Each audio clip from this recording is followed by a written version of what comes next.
After Momo divorced his first wife, he remarried in 1971 to Sofia Farkas, a woman of Hungarian descent who met Momo when he was hospitalized in 1969. She bore with him 7 children, the first of whom was Saif Al-Islam. He was born in 1972, and despite being the son of the leader, he attended an ordinary school, like most Libyan children, and following the normal curriculum. He would go on to obtain a Bachelor of Science degree in Engineering Science from Al-Fashir University of Tripoli in the year 2008. He was awarded a PhD from LSE, the London School of Economics. Before Libya's old regime was toppled, Saif Gaddafi was the country's second most powerful figure after his father. He controlled the Libyan Investment Authority, a government fund worth up to $100 billion. Next is the Gaddafi International Charity and Development Foundation, which doesn't even belong to Muammar Gaddafi, but to his son, Saif Al-Islam. This NGO is very active in the human rights field. Saif was a painter by heart and held no post in government or the military, but he was influential in the Libyan state. He led a billion-dollar charity that aided thousands of people, both Libyan and non-Libyan, both African and non-African. He was the face of the Gaddafi children and the second most recognizable person in Libya. He was seen as Gaddafi's preferred successor, a claim that Saif repeatedly rejected. You're insistent that you do not agree that the time has come for your father to stand down. You don't think that somebody like yourself should be stepping forward to lead the country, a younger, new generation? This is not, listen, I said this before and I'll say it again. We have no intention to be a ruling family. He was referred to as a reformer prior to the Libyan conflict of 2011. Saif was a critic of the Libyan system and protested the lack of elections, advocating a proper constitution and democracy.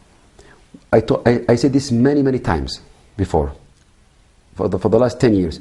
We need democracy in Libya, with laws, constitution, local governance, election. Saif wasn't a believer in the Jamahiriya. His mind was westernized when he went to get a PhD in England, when he could educate in England. He made multiple failed attempts on a referendum on the 1977 constitution. He was hailed by the West for the negotiations that he made during the time of the Jamahiriya and just before the conflict. For example, the dismantling of Libya's weapons of mass destruction and the releasing of all Libyan prisoners, both of which ended up detrimental to the Libyan and Jamahiriya state. Until August of 2011, Saif Al-Islam remained in Tripoli, confident that they would be victorious. He remained in Tripoli until its fall, which is when he fled to Beni Walid alongside Mansour Dahao. He remained in Beni Walid throughout the conflict, and it was from there that he vowed to enact revenge for the murder of his brother and father. Saif Al-Islam, the son of Muammar Gaddafi, has publicly announced his intention to keep fighting for Libya despite the death of his father or the NATO destruction of the country. This claim was made on television on Syria's RA TV channel. We continue our resistance. I am in Libya. I am alive, free, and intend to go to the very end and exact revenge. I say, go to hell, you and NATO behind you. This is our country. We live in it. We die in it, and we are continuing the struggle. I receive a message from tribes in Beni Walid about the general consensus between them to respond to the threats of the gang of rats, the revolutionaries, and the NATO alliance. After Beni Walid was captured, he fled once more, but with 3 less fingers due to NATO bombs. Saif was the last remaining stumbling block to the imperialists.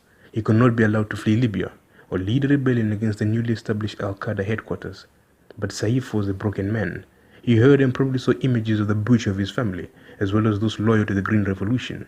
The war was lost in his mind, and so he sought a way out of Libya. Saif was once a courageous man who stood up against the West with the famous slogan, "We live here, we die here." I'm an Erdogan citizen. This is my country. We live here, we die here. We live why? For what? This is our country, this is our people, and we live here and we die here.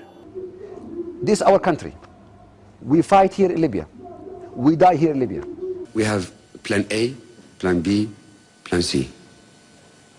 Plan A is to live and die in Libya. Plan B is to live and die in Libya. Plan C is to live and die in Libya. But he's no longer that man. Saif hired a desert guy by the name of Yusuf Al-Hotmani to get him to Niger, where he'd hopefully reunite with his brother Sadi, who fled there after the fall of Tripoli. Unfortunately, due to the large sum of money Saif paid to the desert guide, Hotmani suspected him of being Saif Al-Islam, as Saif used a false identity when he hired him, and so Hotmani betrayed him. Saif attempted to flee to Niger on November the 18th, but was ambushed by the rebels and captured. Shortly after his capture, reports were forwarded claiming that it was the British who were key in the capture of Saif. All the same, it was the betrayal of Saif's desert guide that led to his capture. Many questions arose from the capture of Saif, the most important of which is how he managed to survive it. Why wasn't Saif murdered upon his capture like his father and brother? Seeing as the name Gaddafi was equivalent to Satan, how then did he survive? Saif was accused of butchering protesters. He was accused of ordering the brutal siege of Misrata and Benghazi, seeing as he was claimed to have been a part of his father's inner circle. How then was he not beaten half to death like his father, or not shot in the back of the neck like his brother? Firstly, the rebels knew that Saif was not part of government, and did not use force against civilians. Come on, they accuse me of killing people. Everybody knows, even the robbers themselves, they're not accusing me of using force or killing, because I'm not in the army, I'm not in the government. So for me to be responsible for killing people, it was a big joke. Secondly, there were no orders to kill him, as was in the case of Mutassim, as the West needed somebody to take the blame and take the fall for the atrocities that they brought to Libya. Saif was meant to be a sacrificial lamb, the scapegoat, the patsy. Saif was supposed to take upon himself the sin of his father and die so as to impute righteousness to NATO through his blood. But it didn't happen. The Libyans insisted on trying him at home and not at The Hague, as the imperators had initially planned. There was some interesting news brought forth by Pepe Escobar, news that might interest the advocates of the Jamahiriya state. It's completely wrong, like Libya. In fact, they broke Libya. What is Libya nowadays? A failed state run by warring militias. And I've been hearing some rumors from people in Libya that there's even a possibility, which is, look how crazy this thing is. The tribes that were supporting Gaddafi, they're still there.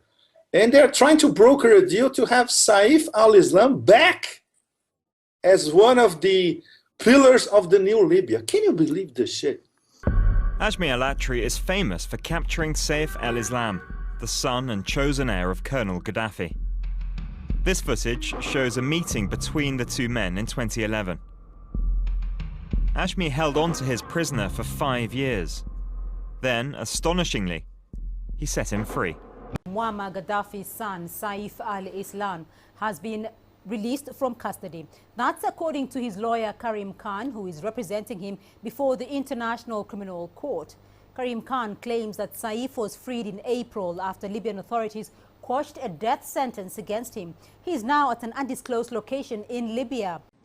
After more than 5 years in custody in the western Libyan city of Zintan, Saif al-Islam al-Gaddafi, the son of Libya's former leader, is free. The Abu Bakr al-Siddiq brigade, which had been holding him since it arrested him in November 2011, has announced that Saif has left Zintan. The brigade says his release is a response to an amnesty decree issued by the parliament based in the eastern city of Tobruk. That decree sets free political and criminal prisoners, including Gaddafi-era officials. This law includes all politicians and the years after the overthrow of the regime of Gaddafi, and of course this law does not exempt criminal cases. In terms of humanity, it is acceptable, and politically, he does not present a threat. He has no political ambitions, even though he's Gaddafi's son. His release is proof of the integrity of the Libyan judiciary system. God willing, this will continue, as it's what we want, for the country to be free and fair.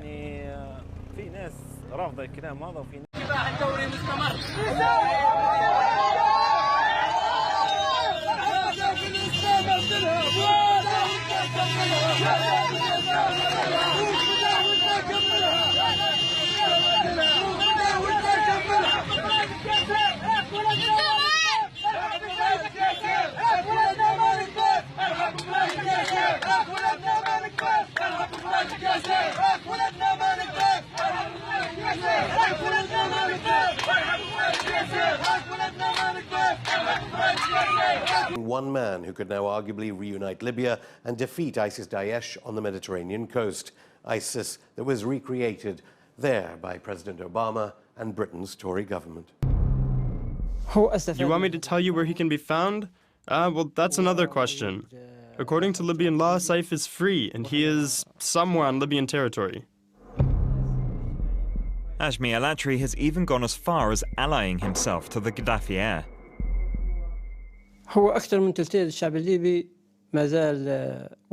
You know what? I think that 2/3 of the Libyan people favor the former regime, and the other third is nostalgic for the way we lived before. Saif Al-Islam can have a leading role in reuniting the Libyan people. He alone is capable of reuniting the supporters of the former regime and those who were part of the revolution. Saif can unite the Libyan people. Saif Gaddafi, the son of former Libyan leader Muammar Gaddafi, will run for president if elections manage to go ahead this year. His father was driven from power and killed in 2011. Now, while holding no official position, Saif was one of the most recognized persons in the country. He was even described as the de facto prime minister during his father's rule. Saif was then held captive for 6 years before being released last year amid political unrest. And we heard exclusively from Saif's lawyer on the presidential bid. Saif Al-Islam has lots of supporters. They are ordinary people. There are even those who are against Muammar Gaddafi back in 2011, and now they support the views of his son. The situation we have in Libya now is the result of the destruction of all the state institutions, not only the toppling of the regime. 40 countries stood against Libya back then. Our country was bombarded and shelled. All the military and civilian infrastructure was destroyed.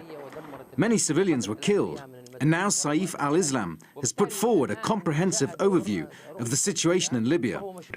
Saif was supposed to be hung like Saddam Hussein, but then decided to appeal to the cancer they placed in Libya, a cancer whose purpose was to kill Gaddafi and destabilize the entire northern Africa.